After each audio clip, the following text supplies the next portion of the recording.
It was an ordinary day in May, and me, Welly and Scrippo been drinking all day. Scrippo was off of his face. Somebody had sold him speed, and he was a manic pub screecher. Eyeballs popping, hands like birds hopping. The pub starts getting full, and we hardly notice. People buzzing with, "It's on its way, it's coming." Just as Scrippo was doing his famous impersonation of a woman giving birth, everyone charges for a door like January sales. Well, he moans, "Not a fucking queen again." I jump like I was pogoing. Scrippo dodged into the front before I can stop him. Next moment, police escort this athlete, holding a huge gold torch, comes running. But Scrippo gets it all wrong. Half pissed, half stoned, thinks it's a giant spliff, grabs and shoves it in his gob after shouting, "That's mine!" As cops catch hold of his coat, he yells out, "Hardest joint I ever smoked." He singed their eyeballs with a flame. They frog march him off, and Welly starts singing, "God save the Queen, it's a fascist regime." He gets arrested, and I'm left alone. In America next week was the headline, "Republican drunkards ruin Olympic relay." And I made Scrippo a YouTube sensation. Point by Terry Hellington, a neat poet, no longer with us, unfortunately. This is called Seceders. And it's not actually Terry speaking, it's the English aristocracy. Devolution? Why? You've shared our flag, gained a niche in our short history. We gave you a scolding, shield-born prince, arms to wield, in Ireland, Africa, Asia, even allowing you, Wellisk, to peer over our shoulders when we blew sepoys from the mouths of cannon. Ah, the roar of the irony. And this other one's called an Enlistment Drive, 1966. In Cardiff Castle on an autumn day, a salute is fired to the glory of the gallant Welsh who are needed now. Oh Christ, the same old story. See boys, they've closed the mines and cut out Dole, and now they come all smarmy to tell us again that we brave lads are needed in England's army. Now look here chaps, we pull you from these holes because we don't need the coals. We'll kit out each man and fill his belly, and if you should doubt what recruitment's about, then watch the last night of the proms on English telly.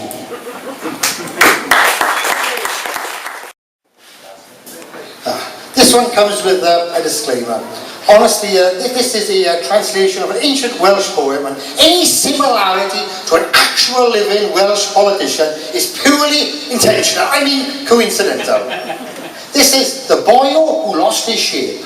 Here is a tale from the Mabinogion, sang to me by the bard in Iron, of Neil who could recast his shape. Just as a man on a hot day casts off his cloak, so Neil could shift his shape.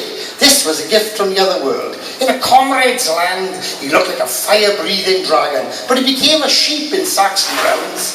When the Iron Lady of the Angles was attacked by the Westlanders, he became a bag of wind and saved her.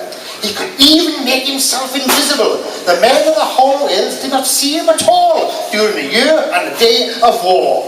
He changed from Briton to Roman, and they called him great in their councils and capitals. He had the command of the nature of all animals. He spent much time in the form of an old goat, but his favourite shape was that of a fat cat.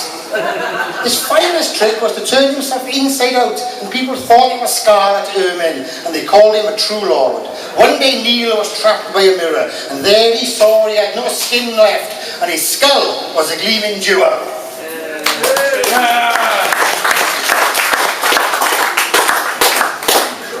I don't know if any of you have been watching Michael Wood's History of Britain. You know, I watched it a couple of weeks ago. I mean, my blood boy, he kept talking about the Anglo-Saxon immigrants. You know, immigrants, the Anglo-Saxon migrants. You know, it was a very strange, migration. They came over and they butchered all the people who was living in Britain. If you go to places in England, in the 5th century, digs, this layer of black earth. You know, with all the buildings being burned down, all the cattle killed, all the people slaughtered, you know. That's not, may not be a genocide, but it's certainly ethnic cleansing now. Perhaps in 1,000 years' time, Mike Howard's descendants will make a documentary about Poland in 1939, talking about all the wonderful German immigrants who came over to enrich their culture. Anyway, here is my Wales. My Wales is an old land of castles and arbours with hollow hills. Now the mines are closed. Wales is an historic land, home of Celts and Romans. Last of the first Britons lived in Cymru, land of the comrades. Called Welsh by the Saxon invaders, foreigners in their own land of wars and martial lords. Wales, where the ghost of heroes still walk the land like Owain Glyndwr and Lewis the Huntsman, the first to fly the red flag. A land of Chartists and Rebecca's daughters who fought against injustice, for this is no quiet land. Wales is now washed by acid rain, but its people can weather that, for we are not naked, but clothed in history. Good evening, comrades and friends.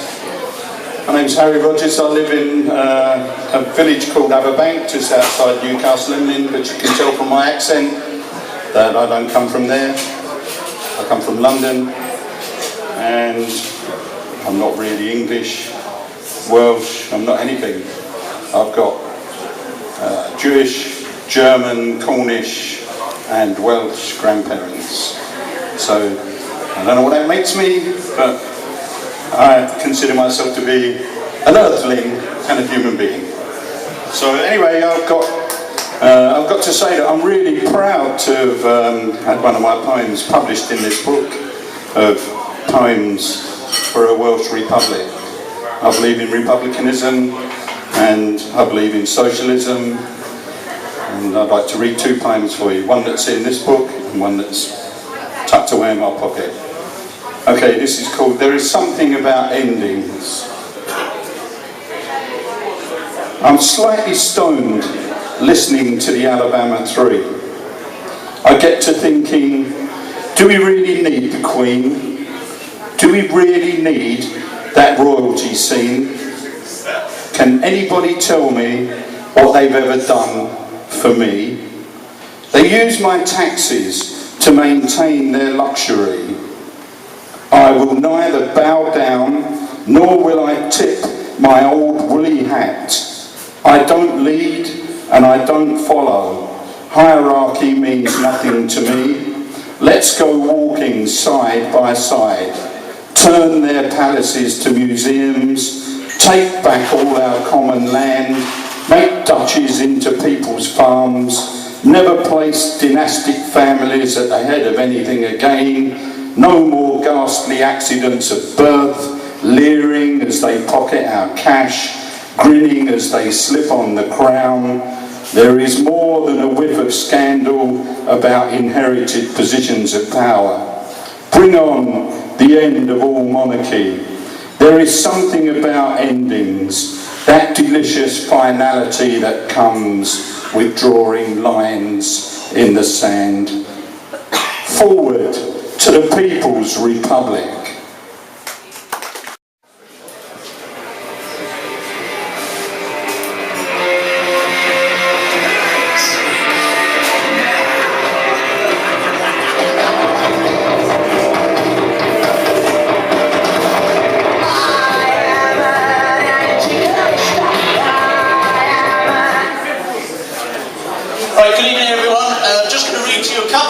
And I do want to be slightly in defence of the royal family, because Prince Philip has obviously got an infection, he's got a bladder infection, and so this first one is dedicated to him, because obviously last year with the royal wedding and now with the jubilee, we have got the message that the royal family are just ordinary common people like the rest of us. So this is dedicated to them, and it's called The Common People. Prince Philip has got cystitis, so he's unable to invite us for tea on the palace lawn. Not only that, but the Queen is sat nursing a septic corn. Kate Middleton's got thrush and a right royal crush on one of her detectives. But if this pair want an affair, they'll need some protectives. If royalty were to go, we wouldn't know any real difference, except in the way we've used their pay, which is of fucking significance.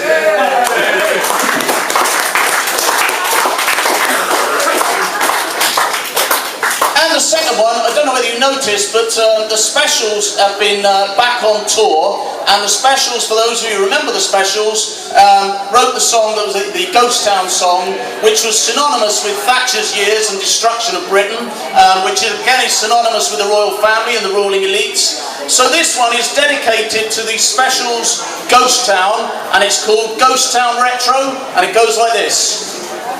The Specials Ghost Town is back on tour. Berlusconi was back in a whore. Neutrinos at CERN rip up and burn the speed of light. Was Einstein right with his mathematical calls? Who had the feminine balls to camp out at St. Paul's? Federer first serves, Greece defaults, while the X Factor catapults a nobody into a somebody. A fortune cookie, celebrity rookie, 5 minutes of shoddy fame, our collective shame. A cabinet minister misplaces his morals on a park bench. The shiny suited rotting stench of the arms trade. The drugs made, the games played, the teas made, the tables laid for Hitler or Jesus. Neither of them sees us scrabbling for crumbs and doing the sums the bankers got wrong. Sold for a song to a scantily clad woman in a solar panel with a sun-dried flannel that Bear Grylls sucks and spills on the desert floor. The Specials Ghost Town is back on tour. Summer rioting, middle-class dieting, a massive sea change, climate's deranged. The Pope just is strange. He never has to worry, he won't say sorry.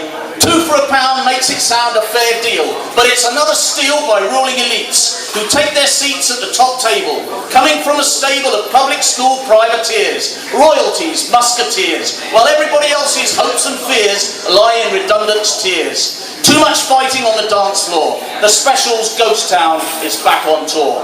Thank you very much. This is one I wrote a while back. It's called Wanted, series of haikus. Wanted, a quiet little place to be used by King's Army for target practice. Strong opposition, denied clearance in England, choice location, Wales. Must be picturesque, of cultural importance with local history. If any complaints, leave among smouldering ashes at Penibeth Farm. Reply, 8th of September 1936. Strong opposition, left the smouldering bombing school, yours, Saunders Lewis. This is my first poem. It's called Poor Queen. Poor Queen, you've really got to feel sorry for her. I've seen zoo animals that look happier.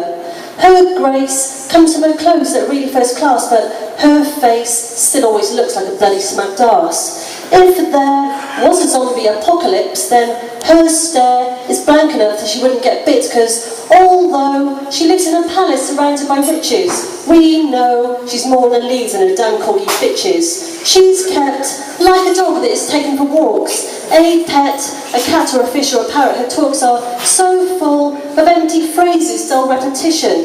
It's bull, all dressed up as that thing called tradition, and I feel sorry to see a fellow human this way. And she'll have all the usual drivel to say, such as, we are delighted to attend an event to which we're not invited, and some will feel rightly annoyed by the wrongs of us kneeling. But still, although I'm against monarchy and they're stealing the theft of our land and our wealth which they've hoarded, they take all they can though it's not been awarded, their lords have been made by what we have afforded, yet I see the Queen in her dress without interest or humour, and she should surely be cut from her wealth like a tumour, yet I've seen zoo animals that look happier. Poor Queen, I really feel so fucking sorry for her. Thanks, that's the end of that poem. And this is a poem that I wrote. Oh, it's a very short, oh, there, that's better. Length is important. Yeah. Thanks, Sean. Oh, your Queen impression is much better than mine, by the way. I wanted to ask you on. Did you all hear his Queen impression earlier? It was good. Please regale us over the buffet. Buffet on the way. Do stay. So this is a poem I wrote about the Queen's toilet, which is over there in WMC. Did you know she's got her own private privy? Yeah. Over there. Yeah, because I'm trying to get in. And you didn't read that point as well. I'm dying for one now. Trying to get in, you can't. It's locked. That's a shame. Anyway, this is a poem entitled The Queen's Privy. Not very imaginative. In the Wales Millennium Centre is a space which none may enter save the Queen. Have you seen this privy in which none have been except for Liz? She does her biz upon the pot therein. It is a secret, but I cannot keep it. This is where the Queenie doth sit to do her number 1s and 2s. She does not use public loos, but had this pot made just for her. You'll find it in a dark, obscure, well-hidden corner of the building. It does not have special gilding on the outsides that I've noted.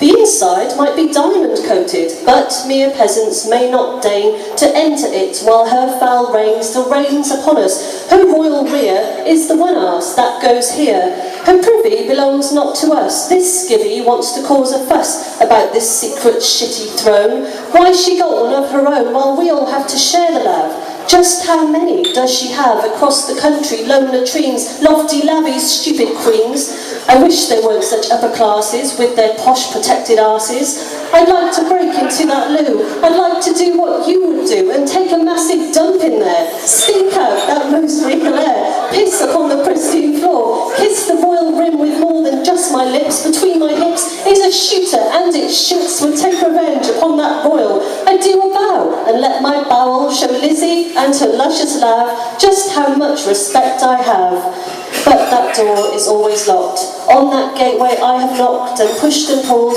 but no joy. That pot's not for the hoi polloi. But in one thought there's satisfaction.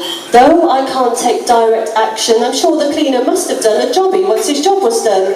So take that, Queen, hark to my words. I vented spleen, if not my turds, and when you're in the WMC next time, I'll shit and think of thee. Thank you very much.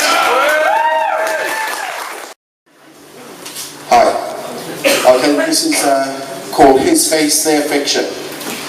Irish immigrant parents living in a suburb of Arrow. He was a respectable young man who disapproved of the shallow. Our conversations lasted hours, diplomatic, educated, with laughter and showers. Sadly suffered the odd breakdown, fed up with the CPN pulling his pants down. But paranoid schizophrenia was a hell of a battle. He kept himself healthy to avoid the sound of a pill bottle rattle. The writing was on the wall, the poor guy was heading for a fall. His room became full as the experts marched in. He sat there worried, gaunt and thin. What happened next really shocked me. Why he was placed on a Section 3. When they asked him about his personal beliefs and didn't like what he had to say, he stated he backed Sinn Féin, for him the only way. His illness no longer an issue, the doctor cleared his lungs. Is it guns? Bombs? Do you use dum-dums? You're a threat to society which calls for exclusion, a peaceful man too proud to back down. Arrested, sectioned on behalf of the Crown.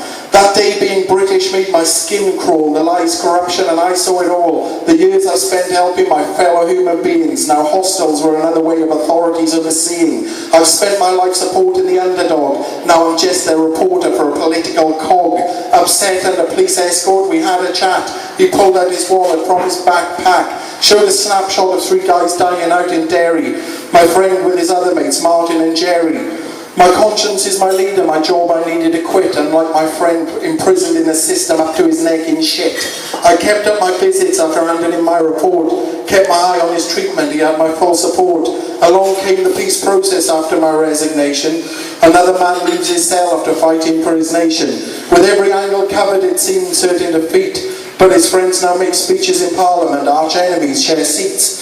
It's not the end of the road, but many remain shocked, including those who pull wicked strokes on those they cruelly mocked. In the armed forces, and which leads me to this next poem, my first poem, which came out of two stories. One was when Prince Harry popped up in Afghanistan, and we were all supposed to be very proud and honoured that he was there saving us. And the second, more human story, was the story of Reg Keys, who stood against Tony Blair and whose son Tom was killed in Iraq.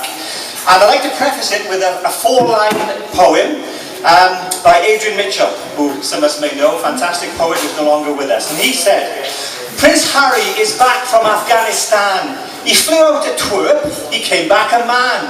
Do we feel safer now he is back? Or should all the royals be sent to Iraq? Thank you. Adrian Mitchell, a great poet. So this poem starts with 2 facts. The starting salary of a British soldier is £14,000.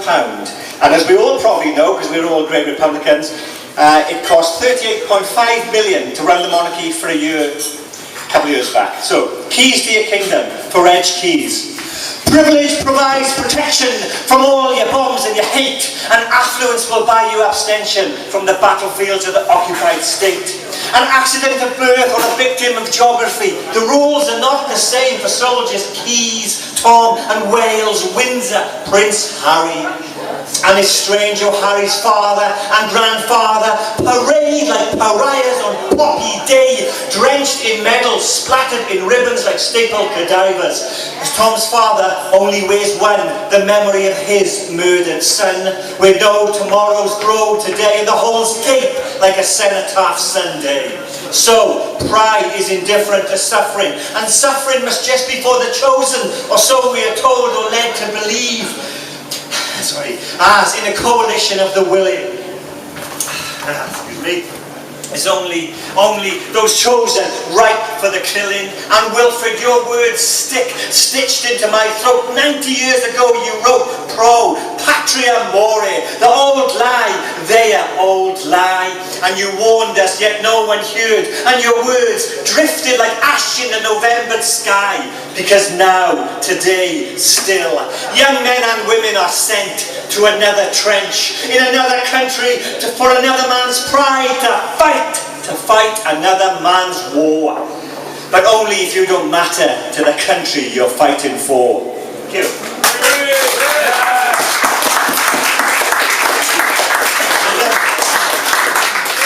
And also over the weekend, I suppose, like many of us here, I was felt to believe, I was made to feel, I suppose, that I didn't belong anywhere, that everything I thought was irrelevant, I suppose. So it was nice to come here and hear like-minded souls. And this poem is a bit about those sort of issues.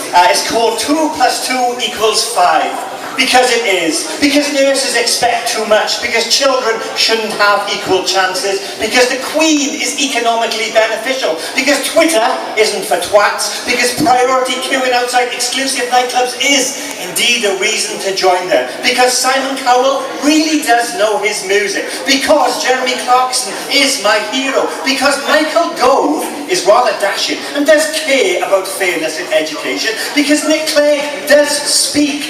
Because S4C is in tune with modern Wales. Because I do love McDonald's. Because the Go Compare advert is fucking genius. Because the Tesco Club card points do make a difference in my purchase power. Because Apple have to have new products very similar to their previous ones. Because Wonga.com is a lifesaver on Fridays. Because UGI cinemas really are value for money. Because bankers are the engines of society. Because 3D films are the way forward in cinematic viewing. Because God, Allah and all the other ones really are merciful beings. Because doormen are really in the job for the health and safety aspects. Because burqas are a woman's right. Because George Osborne is human. Because Ant and Dec are two people. Because Kindles make reading fun. Because opera really does speak for me in my class. Because rock concerts are better viewed through a camera phone screen interface. Because the royal wedding jubilee will make us all better people. Because Bin Laden did have human rights. Because Tony Blair, peace be upon the cunt, did not lie. Did not lie. So yes, 2 + 2 = 5. Thank you very much.